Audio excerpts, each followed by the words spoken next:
Pero ¿qué es lo que está pasando con el petróleo? Finalmente, ¿hacia dónde va el precio? Bueno, hemos estado hablando ya en reiteradas ocasiones de este commodity, del petróleo.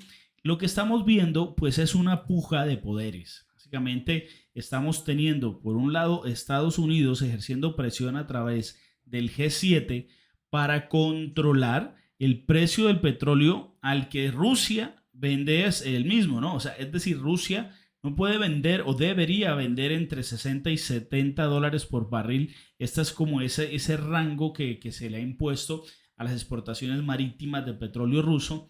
Esto por parte del G7 y que quien compre por fuera de este precio pues estaría o tendría más bien un castigo, ¿no? Se le impondrían sanciones por desobedecer este tipo de reglamentos del G7. Sobre esto tenemos un video anterior, no voy a hacer énfasis en él, pero es importante saber que esta variable está allí pendiente. Por otro lado, y digamos la noticia también con la que hacemos apertura de semana, pues es que se ha prolongado y se ha convertido ya en un gran problema, pues lo que ha sucedido con el cierre del oleoducto que se llama Keystone, que es un oleoducto que va de Canadá a Estados Unidos y que transporta la gran suma de 622,000 barriles diarios. Es una cifra realmente bastante alta y pues el cierre de esta, digamos, una reducción de producción de 622,000 barriles diarios cada día va a hacer que se genere una contracción en la oferta. Una contracción en la oferta puede generar un aumento del precio y es lo que hemos estado viendo como ligeramente el precio, por lo menos en la sesión de hoy, 12 de diciembre, pues ha aumentado ligeramente, porque estamos viendo el precio del Brent, que es la referencia europea, alrededor de los 78 dólares, mientras que el WTI está alrededor de los 73. No es que haya sido una gran recuperación, pero hay un repunte. La explicación principal de este repunte es la que he mencionado, esta problemática con este oleoducto, con el Keystone. También hemos visto que Rusia ha amenazado por la sanción que he mencionado anteriormente del G7, que si esto continúa va a generar contracción premeditada de producción, es decir, deja de producir petróleos de manera intencional, esto también para generar presiones alcistas a nivel mundial. Frente a esto, pues es importante ver lo siguiente. Lo de Keystone, que puede ser o que está haciendo evidentemente pues una variable que está haciendo que suba el precio, seguramente se va a solucionar de una manera rápida o relativamente rápida. Es algo más coyuntural, no esperamos que esto pase pues a más.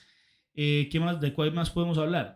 De lo que está diciendo la OPEP. La OPEP dice, pues no está muy de acuerdo con toda esta actividad del G7. Recordemos también que finalmente Arabia Saudita es un gran aliado de Estados Unidos, así que como que aquí siempre ha habido, obviamente, un balance, un equilibrio de poderes muy fuerte, pero que tampoco tratan, como se dice coloquialmente, pisarse la manguera. Ahora, el tema de China sí que viene a ser relevante. Yo creo que el principal elemento ahorita a tener en cuenta es lo que va a pasar con China. ¿Y a qué me refiero específicamente? Me refiero a lo que está pasando en términos de producción. Todos sabemos que la economía china, o más bien que China como país es la fábrica del mundo. Entonces, lo que ha pasado es que con la política china de COVID-0 se ha reducido la capacidad de producción nacional. O sea, en la medida en que las restricciones se dan y se obligan incluso a empresas a cerrar, pues se ha visto una caída en la producción nacional y ya comienza un giro de estas prohibiciones hacia una flexibilización de esta política de COVID-0 y parece que va a ser más rápida de lo que se esperaba. Ya se está viendo y ha habido como ese cambio abrupto, ¿no? Bueno, no digamos abrupto, pero más bien más acelerado de lo esperado para que comience nuevamente China a vender todos sus productos, a que su economía se dinamice y estar básicamente a una capacidad de producción del 100%. La medida en que China lo haga, pues esta economía va a demandar petróleo, porque está claro que el petróleo pues es el insumo principal para prácticamente todo, ¿no? O sea, realmente se necesita para generar esa dinámica en las economías, sobre todo en el sector secundario, es decir, en el sector industrial, en el sector de transformación de bienes. Entonces, ahí está la balanza.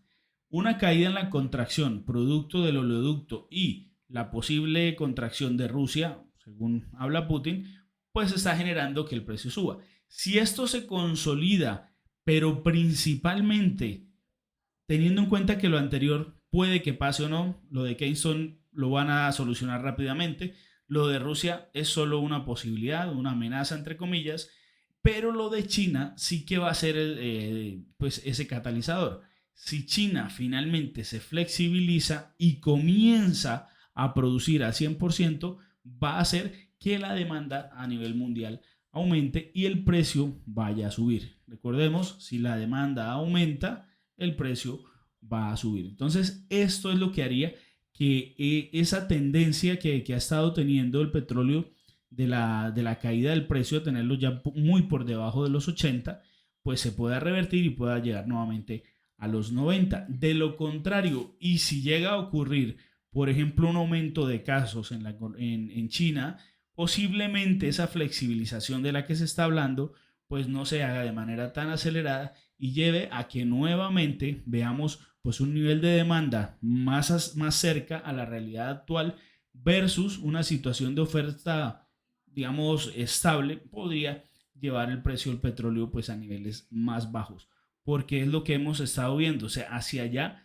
va un poco la toma de decisiones, dado que si bien China puede aumentar su capacidad de producción, es cierto también que una gran mayoría y un gran consenso espera que haya una gran recesión en la economía estadounidense y a su vez en toda la zona euro. Entonces, si nosotros sumamos Estados Unidos, Europa en recesión, estos por el contrario no estarían en la capacidad productiva que sí China versus estos que estarían por el contrario cayendo en su producción puesto que están en un nivel de recesión y esto haría que la demanda caiga.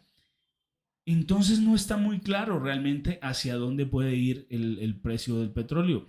Estamos viendo que hay como una puja, una dinámica entre grandes poderes el día de hoy y finalmente yo creo que esto se va a decantar hacia lo que realmente China vaya a hacer. O sea, si la flexibilización del COVID, de política de COVID cero, se acelera, si esto llega, si se da, posiblemente el petróleo vuelva a tomar una senda alcista.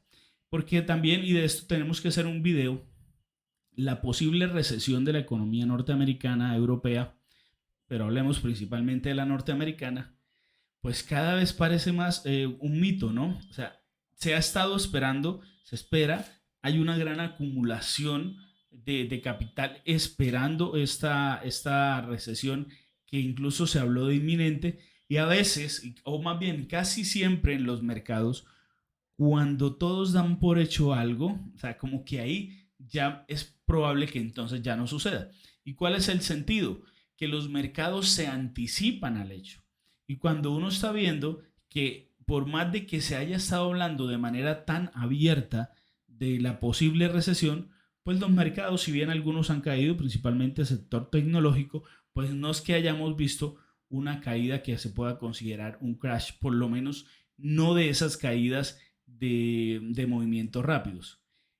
Así que parece más un ruido, pero el mercado, si bien no se está anticipando de manera fuerte a esta caída y posiblemente nos está dando que, o nos está informando, nos está adelantando que esa caída no se dé, que finalmente el mercado se puede lateralizar, que es una situación completamente natural dentro de los mercados financieros, y en vez de generar una caída, una línea hacia abajo, pues más bien se dé una lateralización de los precios, haciendo que los mercados se calmen, que encontremos un nivel de punto de equilibrio entre oferta y demanda y pues le dé chance también a las economías de recuperarse. Entonces, vamos a ver qué hace China, qué hace Estados Unidos, qué hace la zona euro, qué hace la OPEP, qué hace Rusia. Todo esto seguramente lo vamos a ir viendo día a día, pero lo que sí queda claro es que esta puja de variables va a hacer que el precio del petróleo, así como de otros muchos activos, pues se decante hacia arriba o hacia abajo.